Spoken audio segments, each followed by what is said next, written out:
Moi, j'aime bien dire qu'on devient les artisans de notre pensée. Donc, être l'artisan de sa pensée, c'est quoi? C'est développer une technique, c'est développer une pratique, c'est développer un dispositif, c'est enfin, dans l'ordre ou le désordre. C'est ça, être l'artisan d'une pensée artistique pour moi.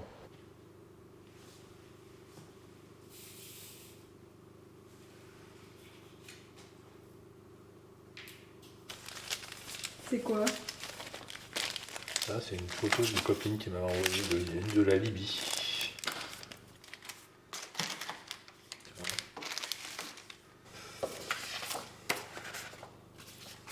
Ah, c'est Janice? Bah ouais. Janis Joplin, John Lennon, Giorgio Morandi, Samuel Beckett, Andy Warhol,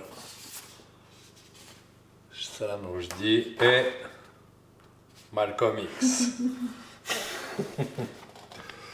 Sophie qui m'a envoyé ça, elle était chez son dentiste, c'est dans Paris Match.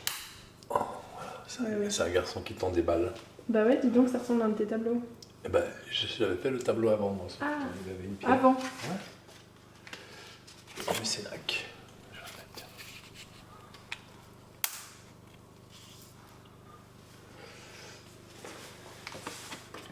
Tu vois, par exemple, pour ce tableau-là, tu Ouais. te rappelles, le tableau jaune, Ah oui. il est au musée de Saint-Étienne maintenant, Oui. ben, j'ai fait toutes les photos, À partir du tableau. à partir des scènes. Ouais. Tu vois, là, je t'ai Ouais. fait poser ça. Ce personnage avait fait poser Laurie, tu vois, il y a deux personnages et un gisant. Et t'aurais pas pu partir de cette photo-là précisément? Ah non. J'aime bien quand les gens ils se posent des questions auxquelles moi j'aime même pas la réponse. J'adore ça. Tu veux dire faire un peu de provo? C'est pas de la provo. Tu sais, tu fais poser des questions alors que tu n'as pas de réponse. Tu vois? Montre à la caméra. D'où viennent tes grands-parents? Oh, c'est quoi le nom? Taïmouni? Taïmouni. Ouais. C'est du grand-père, ça. C'est le papa Cassa. Ouais.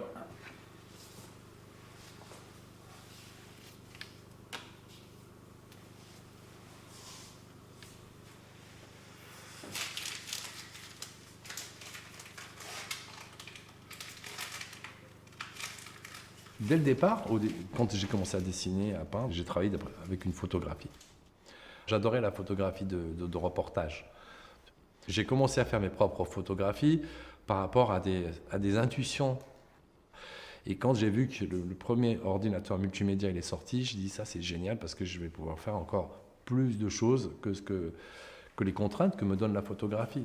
C'est là où j'ai commencé à prendre toutes mes photos, à les rescanner, à les rentrer dans un ordinateur, à me faire une banque d'images.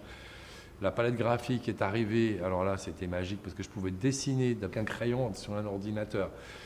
Et le cinéma m'emportant aussi dans des systèmes narratifs, quand j'ai découvert les shadows, les images répétées, et donc j'ai compris que c'était aussi occuper un espace. Donc l'idée de la mise en scène est née, où je suis très libre en fait, entre prendre un fragment d'un tableau de Piero della Francesca et une image d'August Sanders, c'est une photo que j'ai faite moi-même, ou bien une photo que j'ai trouvée dans le journal. Je peux tout mélanger. Et la forme que j'ai mis en place avec le temps, ça devient homogène tout ça. Et ça devient un foyer en fait pour la création. Voilà.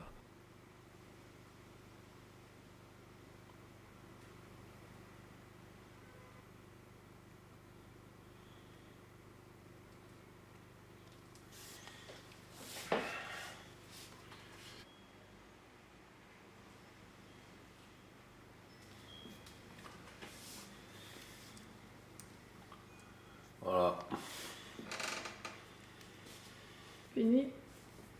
Ouais, ça suffit quoi pour projeter si je voulais le faire, tu vois. Moi, ce que j'essaie de faire, c'est de créer une architecture du tableau qui intègre en fait le spectateur dans le tableau. Dans le tableau. Et c'est là que j'ai compris que j'avais quelque chose à jouer dans le positionnement du corps dans l'espace. J'ai besoin de me sentir dans une scène où il va se jouer des images les unes envers les autres. Et quand je fais monter les tableaux, en fait, le tableau lui-même, il doit être autonome. Mais ce qui m'amuse, c'est de créer des autonomies qui sont ensemble, mais pour pouvoir créer un monde.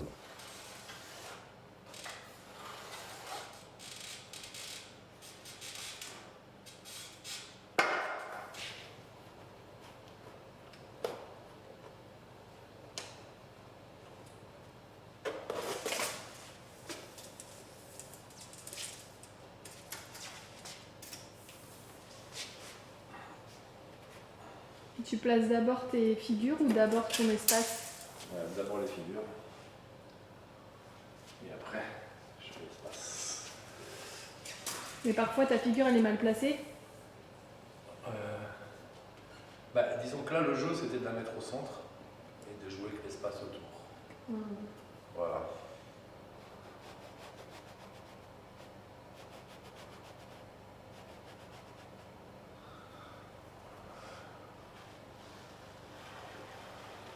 Mais ça tu peux le savoir que en l'ayant posé en plus. Ben oui, il faut que. Bah oui, tu te projettes dans ta tête, tu te projettes partout. Tu vois.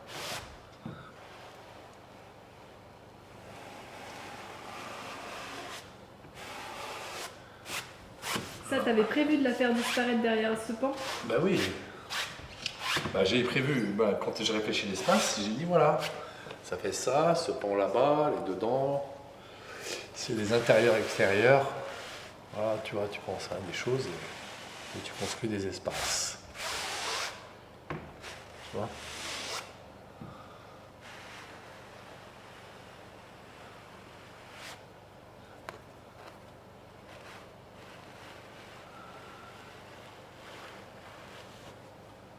Voilà, et dedans.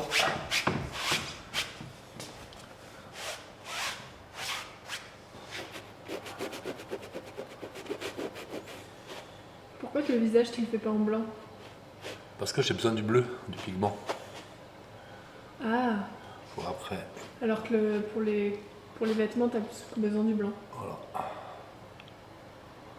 Ça apparaît dans le final en fait. Il reste des trucs, ouais, mais comme c'est de la craie, je sais pas si combien de temps ça va tenir. Ça tombe avec le temps, mais ça s'accroche un peu quand même. J'ai vu que.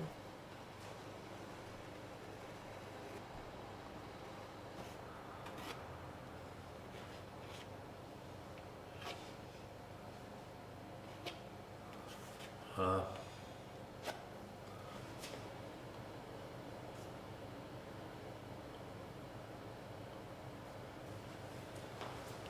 C'est pas mal. C'est 3 trucs. 3 espaces différents.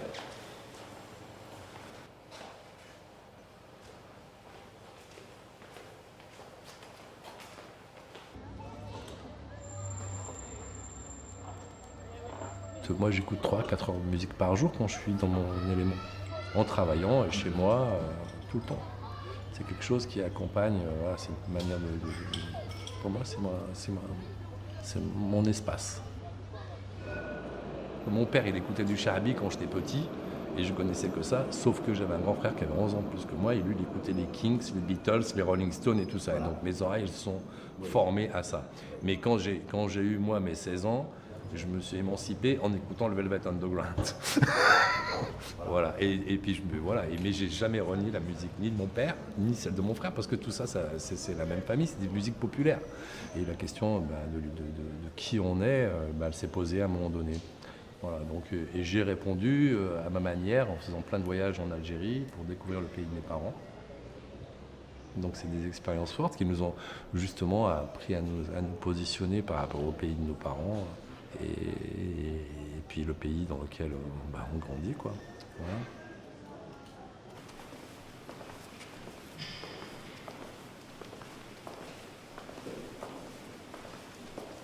Moi, quand je vais dans un grand musée où il y a plein d'œuvres, je ne regarde même pas les cartels, je regarde les tableaux, je ne cherche même pas à savoir qui c'est.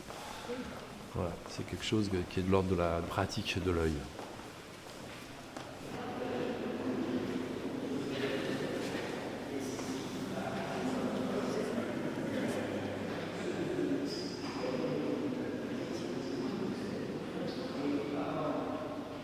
C'est qui? C'est un mec qui s'appelle Granet, François Granet, mais il est très beau ce tableau, il est un peu abîmé, mais il est plein de vernis. Mais regarde, là. Au fond, il y a un personnage magnifique qu'on voit quasi pas. Si tu t'approches pas, que tu regardes pas le tableau attentivement, peut t'échapper. Il est en haut de l'escalier, j'ai l'impression que c'est un gardien. Et donc de temps en temps, je rentre dans un musée comme un artisan. Tu vois, je vais apprendre chez le peintre, quoi. Et je regarde comment c'est construit, je regarde le sentiment, et je regarde des tas de choses. Le tissu de la... Sur les étoffes, le travail sur les étoffes, il est splendide, mais ça, c'est au niveau artisanal, c'est génial. Mais l'ambiance du tableau est très étonnante. Et tu vois, il y a un truc plus que photographique. Les contrastes des visages, la dame de droite avec le fond rouge, ça, tu vois, ça amène presque Matisse, tu vois.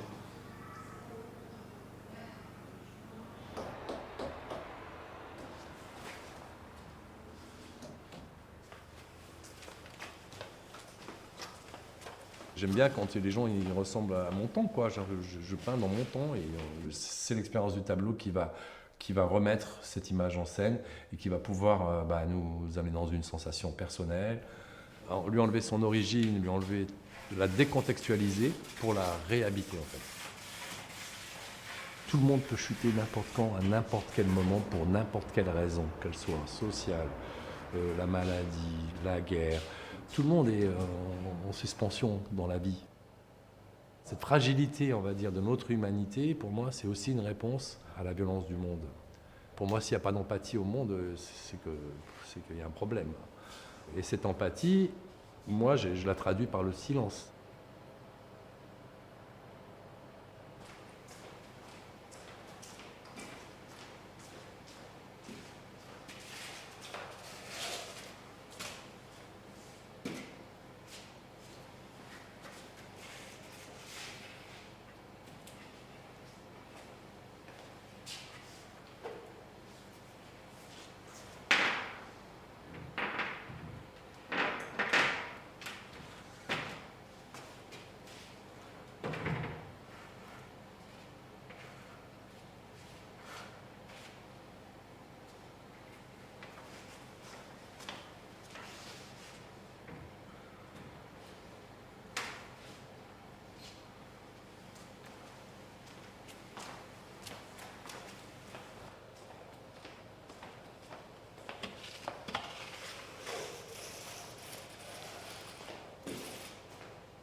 Tous les artistes, pour moi, sont des artisans de leur pensée.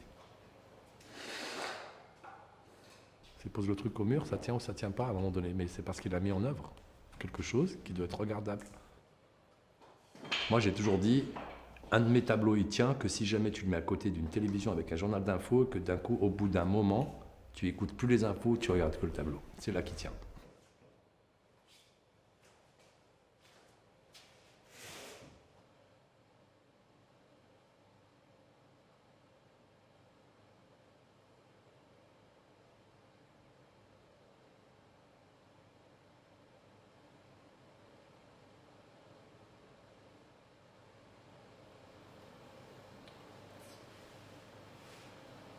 C'est bon ? C'est bon.